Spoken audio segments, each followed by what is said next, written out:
Hi students, today we are going to continue with your topic electrostatics.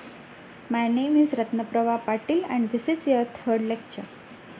Earlier you have studied two applications of Gauss law, in which first application is electric field intensity due to uniformly charged spherical shell or a hollow sphere along with its problem. Secondly, you have studied electric field intensity due to infinitely long charged wire along with its problem. Now, as per your syllabus, this is your third application of Gauss law, which is electric field intensity due to charged infinite plane sheet, for which you can see in the figure we have considered uniformly charged infinite plane sheet, which is having sigma as a, which is having surface charge density sigma. Now you are knowing that epsilon is what? Permittivity of dielectric medium in which this sheet is present. This charged sheet is present. Epsilon naught is what? Permittivity of free space or vacuum. K is what? Dielectric constant. Now, due to symmetry of this plane sheet, electric field is perpendicular to the plane sheet, perpendicular to the plane of the plane sheet and directed outward, because this sheet is positively charged, and due to that electric field is directed outward. If this is negatively charged, electric field is directed inward. Okay. Now magnitude of electric field will be same at a given distance on the either side of the sheet. Now what we are going to consider? Point P, at which we are going to find out the electric field intensity. Okay. For that we have considered here, you can see in the figure, point P outside the plane sheet, at which we are going to find out electric field due to charged infinite plane sheet. For this, what we are going to consider? That a Gaussian surface in the form of cylinder, and point, that is, this Gaussian surface is drawn or imagined, or we have considered around point P in the form of cylinder, which is having cross sectional area A and length 2r. As you can see in the figure, there are 2 points P and P dash. Total length of this cylinder will be 2r, and this infinitely charged plane sheet,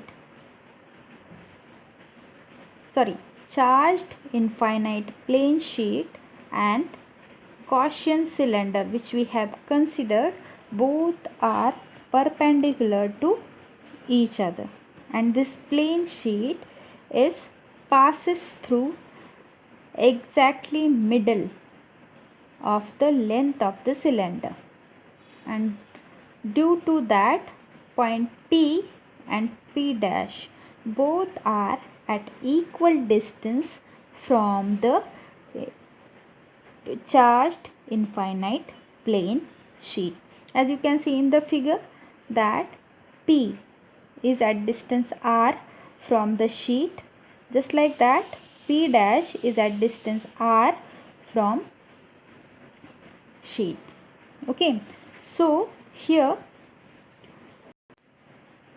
electric field is going away, or it is directed away from the plane, and due to and magnitude of the electric field at point P and P dash will be equal, but the flux which is passing from the curved surface of cylinder curved surface of this cylinder will be 0, means flux is passing from the point P and P dash, not curved surface of the cylinder, and due to that flux along curved surface of the cylinder will be 0, because they both curved surface and direction of electric field both are perpendicular, tangential with each other. Okay, so total flux at closed or total flux through the closed surface is phi is equal to closed integration of E ds at point P plus closed integration of E ds at point P dash. Here again area vector, that is area vector ds and electric direction of electric field and area vector both are same. So here theta is equal to 0 and cos theta is equal to 1, and due to that we have considered directly EDS. Now you are knowing that electric field, that is magnitude of electric field at point P and P dash is equal, so you can write it as E outside the integration, and ds is the area of cross section of cylinder which we have considered A, then EA plus EA is equal to 2EA. Now you are knowing that sigma is what? Sigma is equal to charge per unit area, but from the Gauss law phi is equal to Q divided by epsilon naught. So we can put value of Q inside this Gauss law equation. So phi will change. Phi is equal to sigma into A divided by epsilon naught.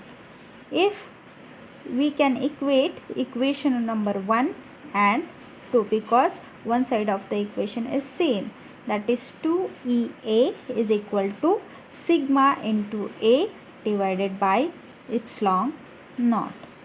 So by rearranging this equation, what you will get? E is equal to sigma divided by 2 epsilon naught, which is the electric field intensity due to charged infinite plane sheet.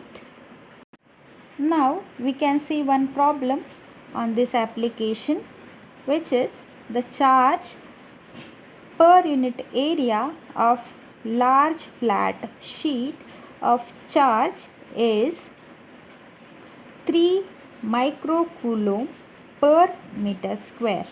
Calculate the electric field intensity at a point just near the surface of sheet measured from its midpoint. So here sigma is given, which is 3 into 10 raised to minus 6 coulomb per meter square, which I have converted microcoulomb into coulomb. So equation of electric field intensity is we have derived just now, that is E is equal to sigma divided by 2 epsilon naught. Here sigma is what? 3 into 10 raised to minus 6, 2 as it is, and its long knot is 8.85 into 10 raised to minus 6. So if you calculate this, what you will get? E is equal to 1.7 into 10 raised to 5 Newton per Coulomb. In next lecture, we will start with the electric potential and potential energy. This is all about your Gauss application of Gauss law. Thank you.